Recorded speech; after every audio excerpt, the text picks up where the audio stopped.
Hey everyone, this has been Fire. I'm coming at you with another one. So the other day when Bill Cosby won his appeal, okay, in the Supreme Court, Camille went on ABC News and she voiced her opinion about the Me Too movement. And it was so interesting. I just thought that I would want you guys to hear that interview. And it's not an interview with Spitting Fire, it's an ABC News. However, she was talking about the Me Too movement, and she was saying that that movement really needs to get their act together because to she was actually saying what Spitting Fire's been saying all to you guys. You know what I mean? Like and like arresting and jailing with no proof. Like really, where we do that at? Like just to believe women and men are all liars as if women cannot lie. Like come on. Come on, you know what I mean? And so, and the court system was doing it. And this is the part of the Black Lives Matter because what this woman has said was, and what I've been saying for the past week was, injustice doesn't just start at the police with the uniforms and the white skin. It trickles all the way to the court system because crooked cops have crooked prosecutors have crooked judges. You know what I mean? And it's in our court systems, and we have so many people who have been uh, prisoned falsely, or not only if they're not been falsely, the time does not fit the crime. And so these are the issues into which we have, and that is the situation that we need to try to get a hold of. But most importantly, the Me Too movement, and she said they need to get their act together. That means Toronto Burke, you need to shape your movement right. You don't just get to start this chaos and then you just live happily ever after with your fiance. You need to get this together. You started this. You need to get this together. Your black behind needs to get to work. Period. Point blank.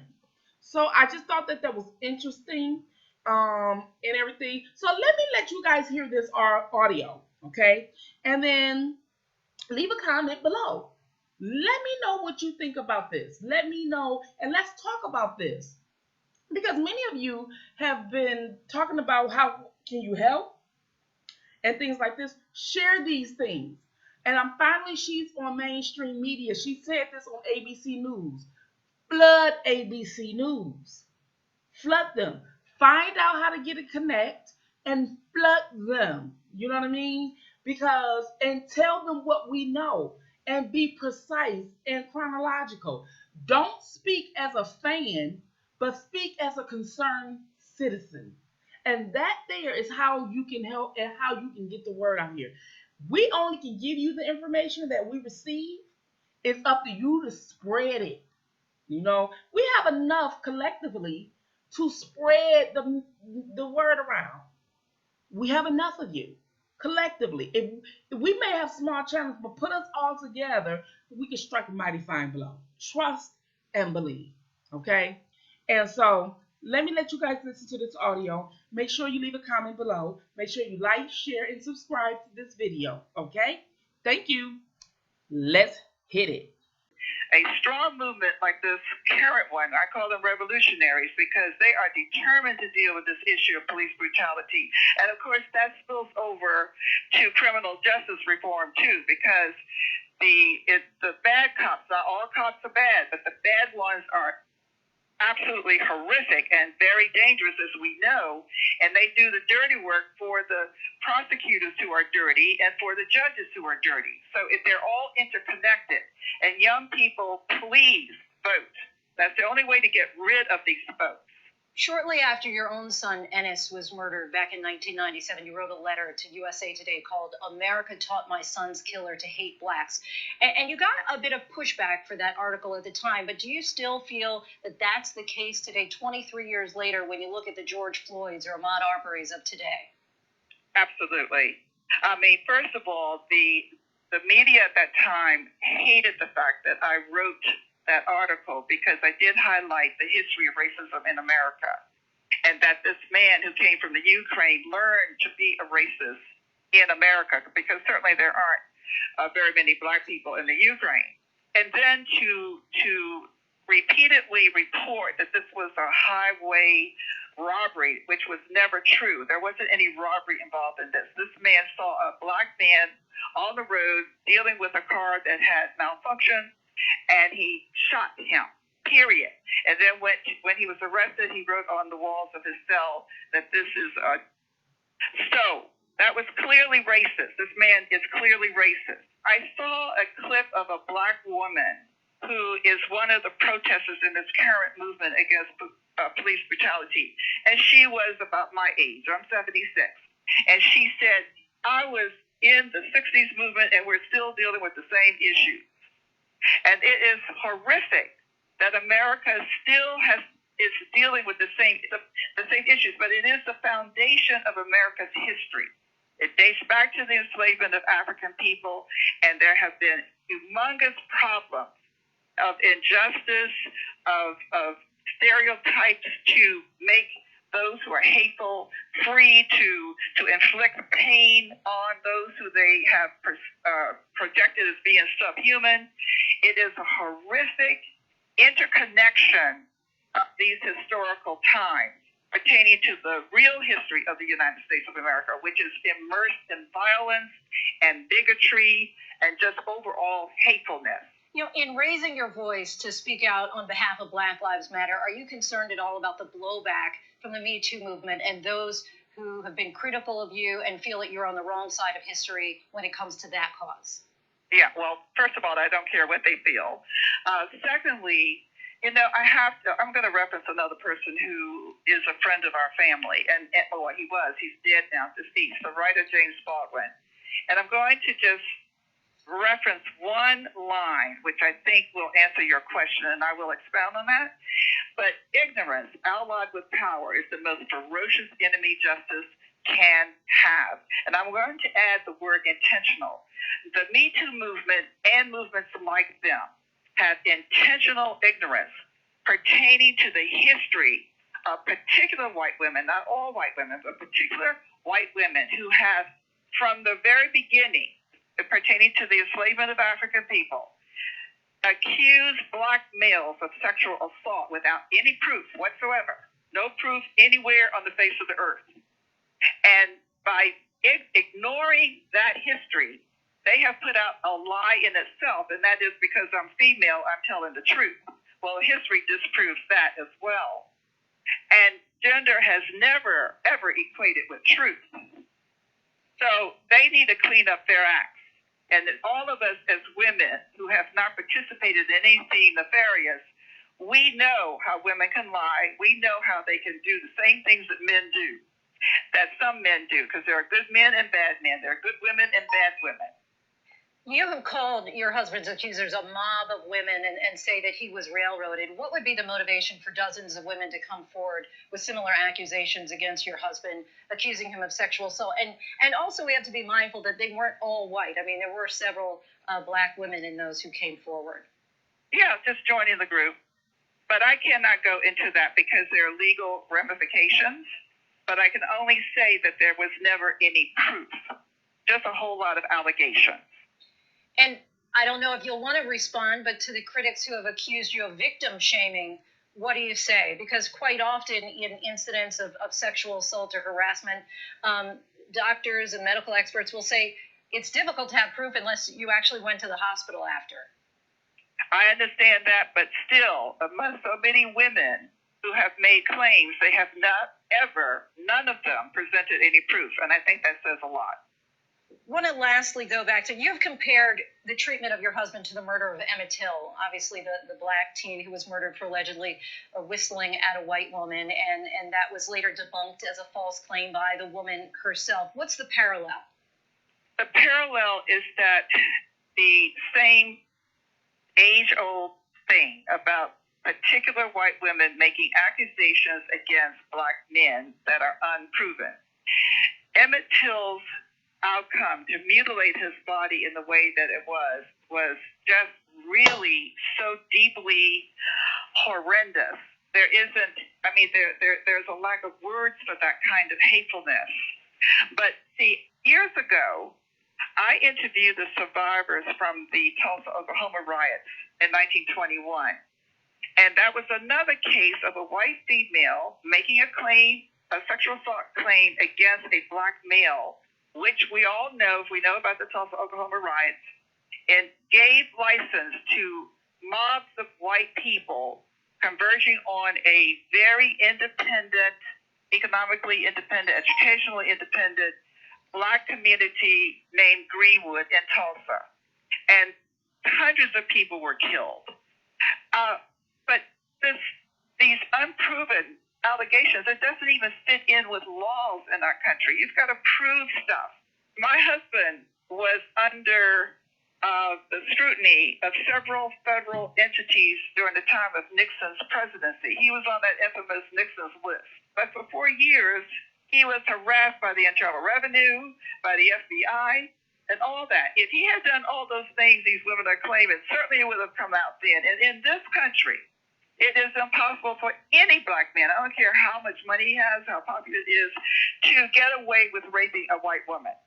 That is just absolutely impossible. So you boil this all down to racism. You feel that if your husband were not a black man, that these accusations would not have been made and he would not be in prison.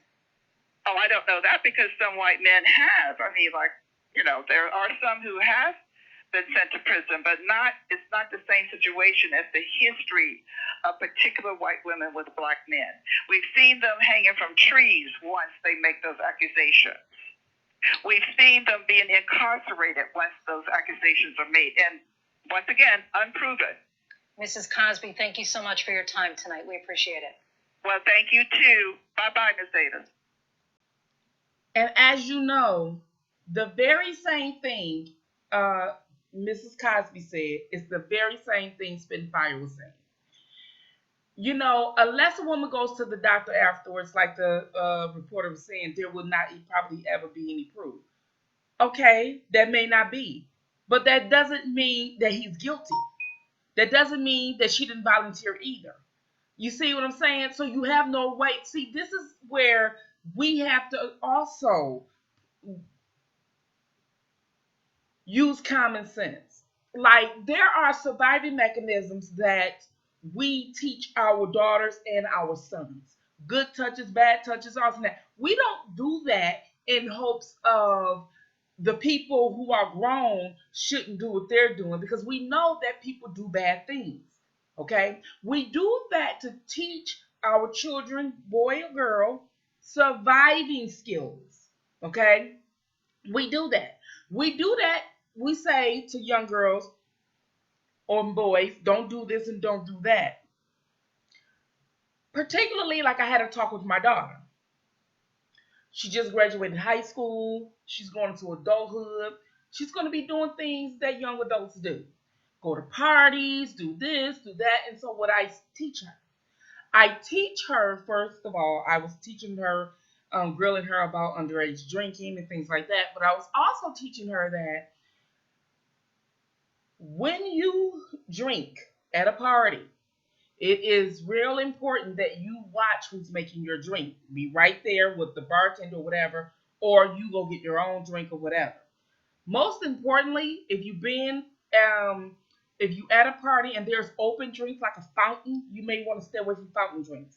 People spike fountain drinks. I also tell her, be careful when somebody bringing you a drink or whatever, because they slip Mickeys, okay? Slip date rape drugs and all these type of things. I'm not telling her this so the person who may or may not do it, who can harm her, I'm telling her this for surviving skills. So I'm not going to not tell my daughter how to survive and teach her wisdom and security herself because, or he not supposed to do it. I'm not going to take that chance on the world being good or he or she not doing what they're not supposed to do. There are bad people in the world. This is a given. That happens from the beginning of time. We can't change that. But I'm not going to risk her safety and her not knowing, because there's bad people in the world, for me to say, well, they shouldn't did this because she's a woman. No. It doesn't go like that. I taught you these things for a reason. So you would know what to look out for, what to not look out for. So you won't put yourself in the presence of those who are serpents, in the presence of those who are mean and evil. You know what I mean? Mean and evil come in disguises. And if I can give you any advice on how to avoid those that may be in disguise, for you to protect your life, your health, and your body and mind, then you do so. What this movement has said was women don't have to take accountability for the choices that they made. They don't have to take accountability for anything, and that a man should just not do it. Okay, well, if the world was utopia like that, we wouldn't have a criminal justice system. We wouldn't need the police. We wouldn't need that. But the fact of the matter is, there are bad people out here, men and women. Okay, so we can't just say men because there's men and women. And the biases come in when you say women are telling the truth and men are lying. It's because there are same sex rape.